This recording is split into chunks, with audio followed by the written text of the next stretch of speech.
Professor Rena Lindevaldsen, who is Lisa Miller? Lisa Miller is a woman I met almost a decade ago. I had been involved in a homosexual relationship, found herself wanting to leave that relationship and essentially have custody of her biological child that was born during the civil union relationship. Unfortunately for her, she found herself in the midst of what was a case of first impression in the nation, battling to keep her child for herself and away from her former same-sex partner. What was the case? The case essentially is Vermont courts, for example, treated it like a divorce case between, in this case, two women. And so the case came up that after her same-sex relationship ended, her daughter at that time was about 18 months old, had been born here in Virginia, where I'm located. Virginia doesn't recognize same-sex relationships, but the couple had gone to Vermont, entered into a civil union, came back to Virginia. Lisa got pregnant through artificial insemination, and then they moved to Vermont for a year. And when the child was 18 months old, as Lisa says, God got a hold of her life and convicted her that this was not the lifestyle for her or her daughter. She left that relationship, came back to Virginia, and thought she was filing papers in Vermont to sort of just dissolve her civil union. And to her surprise, her former partner asked for custody of her child. And that began 7 years of litigation in Vermont over custody of the child, and also in Virginia, where Lisa and the child were located. Would Virginia recognize what Vermont was doing? How did you get involved? How did you get contacted? We were contacted by Lisa shortly after she filed suit in Vermont to Liberty Counsel. I'm sorry, Liberty Counsel was contacted by Lisa Miller. Which is? As a nonprofit legal organization. We educate, we do policy, but also focus on litigation issues related to traditional family, pro-life, and religious liberties. And so Liberty Counsel was contacted, and she asked us to represent her because she realized pretty quickly in Vermont that the court was going to be treating her former partner as a parent to Lisa's child, and then was going to be giving visitation and possibly custody to her former partner. And she contacted Liberty Counsel looking for help on what she argued was her constitutional rights as a parent to maintain sole custody of her child. So that was in 2004, about 8 months after she initially filed suit in Vermont. Why did it take 7 years to work its way through the court? It took its time. Vermont, probably within a year, issued its first order, a temporary order giving visitation to Janet. Visitation to the former partner. Then Lisa filed a suit in Virginia, realizing at that point that Vermont was a lost cause for her. She filed a separate suit, Lisa did, in Virginia, asking under Virginia law to declare this Virginia-born child to be Lisa's child, because under Virginia law, Lisa is the only mother to that child. So then you had things slowed down because 2 states were involved. But it was a slow process, a long time with the custody. The court in Vermont was setting precedent. It was creating new law in its orders, admitting it was creating new law about having 2 moms for a child in Vermont. And so it did take a slow path. The court was cautious, I have to give it credit for that, in forging this new path, but I'd have to say that's why it took so long, and the court was hesitant to completely take her child from her, but in the end, ultimately did, after 6 or 7 years of litigation, order Lisa to turn her child over to Janet.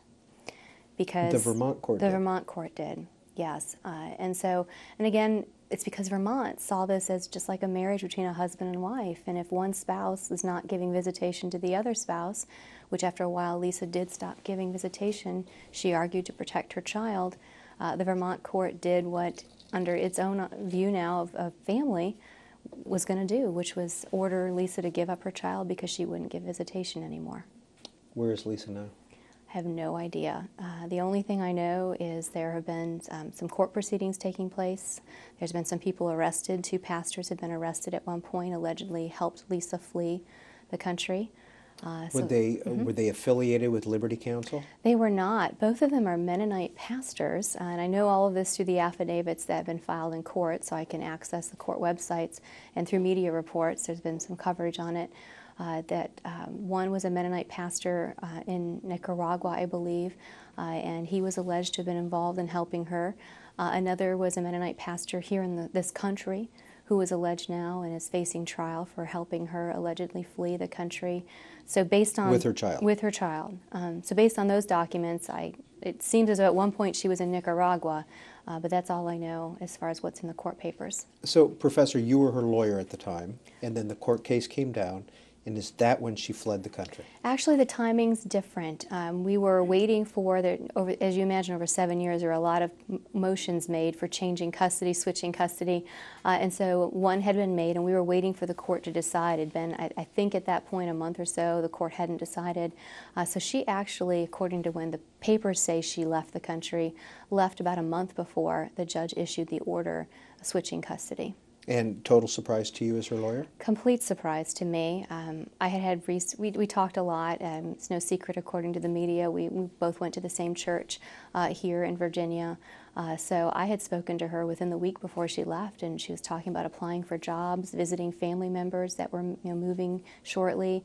And then shortly after that, I couldn't reach her anymore by email or phone. I had no way of knowing how to get a hold of her. So that's about 3 years now. It is. Yes, we're going on 3 years. So if she came back to the States or was discovered in the States, legally what would happen to her? She's right now facing federal criminal charges. Kidnapping? Child kidnapping. Yeah, there's a federal statute, Parental Kidnapping Prevention Act, and so it alleges that she took her child to prevent visitation or custody on behalf of the other partner, and so she faces up to 3 years in jail under a federal statute for having taken her child. If she came back or was arrested here in the States, would you be her lawyer, or are you still her lawyer technically? We are technically still her lawyer. The Vermont courts wouldn't let us get out of representing her. When it was hard for us not being able to contact her, as there was still about more than a year's worth of litigation that took place after she left. And we had asked to be removed as her counsel, and the court in Vermont wouldn't let us out. Virginia, there's also a pending case that just waits for her to return. So we are still listed as her attorney, in part because we can't ask permission to withdraw. She's not here. But I don't know what we do. I guess it depends on the case. Someone else recently asked us that same question, and it just depends on the nature of the charges. And she's entitled to a defense, and we certainly know the case well, but we'd have to cross that bridge when it happened. Rena Lindevaldsen, is your story, the Lisa Miller story, Only One Mommy, is it about family law? Is it about homosexuality? Is it about Lisa Miller? What's it about? All of that and more.